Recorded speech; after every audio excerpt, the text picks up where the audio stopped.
যে এই বাংলাদেশ স্বাধীন হবার পরবর্তী সরকার তারা কিন্তু সত্যিকার বুদ্ধিজীবী তৈরি করেনি, তারা একদল ছাপোষা বুদ্ধিজীবী তৈরি করেছে। সেদিনের পাকিস্তান হানাদার বাহিনী তারাও কিন্তু আত্মসমর্পণ করেছিল। তাদের দোসর যারা আলবদর তাদের অধিকাংশ কিন্তু সেদিনও ঠিক একইভাবে পালিয়ে গিয়েছে। পৃথিবীর ইতিহাসে সম্ভবত স্বল্পতম সময়ে সর্বাধিক সংখ্যক ছাত্রকে হত্যা করা হয়েছে।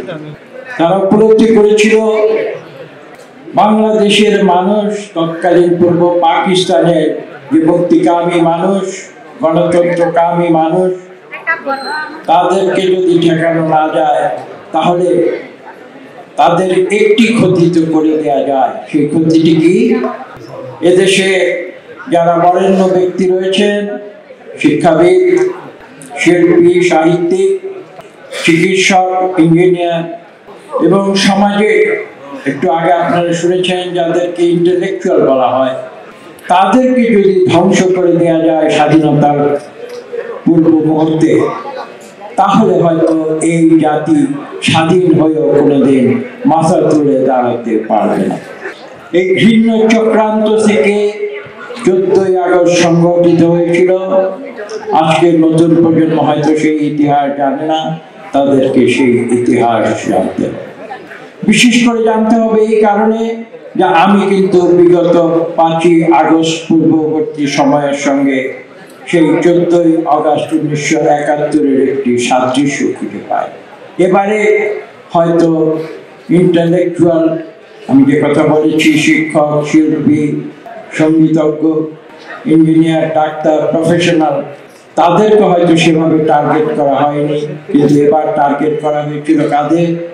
যারা একদিন এইসব পদে যাবে, অর্থাৎ উদীয়মান ছাত্র, তাদেরকে এবার টার্গেট করা হয়েছে।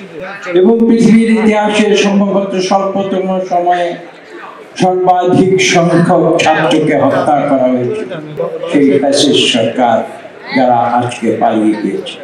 সেদিনের পাকিস্তান হানাদার বাহিনী তারাও কিন্তু আত্মসমর্পণ করেছিল। তাদের দোসর যারা আলবদর তাদের অধিকাংশ কিন্তু সেদিনও ঠিক একইভাবে পালিয়ে গিয়েছে। তারা বুঝেছিল যে বাংলাদেশ স্বাধীন হয়ে যাবে। 1971-এর কথা বলছি, ডিসেম্বর 1971, কঠিন সময়। একদিকে ম্যাসাকার চলছে, অন্যদিকে মুক্তিযুদ্ধ চলছে। সর্বশেষ সেই পাক হানাদার বাহিনী যখন তারা আত্মসমর্পণ করে 16ই ডিসেম্বর, সেই আত্মসমর্পণের তারিখটি ছিল কিন্তু 11ই অথবা 12ই ডিসেম্বর। সে কথা স্মরণ করে আমরা বলি যে যদি 11-12ই ডিসেম্বর আত্মসমর্পণ হয়ে যেত, তাহলে হয়তো 14ই ডিসেম্বরের মুক্তিযুদ্ধের সেই শহীদ বুদ্ধিজীবী যারা মুক্তিযুদ্ধের জন্য যারা জীবন দিয়েছেন, তারা হয়তো আজকে তাদের এভাবে পৃথিবী থেকে বিদায় নিতে।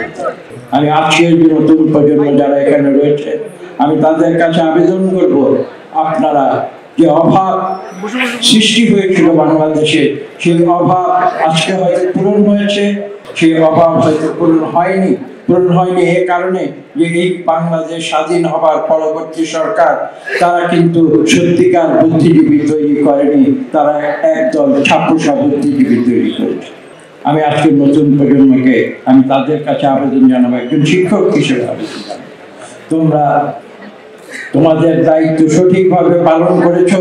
তোমরা এদেশের দ্বিতীয় স্বাধীনতা তোমরা ছিনিয়ে এনেছো, যদিও আমরা তোমাদের পাশে ছিলাম, তোমাদের সঙ্গে ছিলাম, এবং বিগত কয়েক দশক ধরে আমরা কিন্তু সেই আন্দোলনে তোমাদের সঙ্গে যুক্ত ছিলাম। একথা সত্য, শেষ বিজয়টি তোমরা ছিনিয়ে এনেছো, কিন্তু এটাই যথেষ্ট নয়। বিজয় ছিনিয়ে আনার পরে তোমাদের আরো অনেক দায়িত্ব রয়েছে।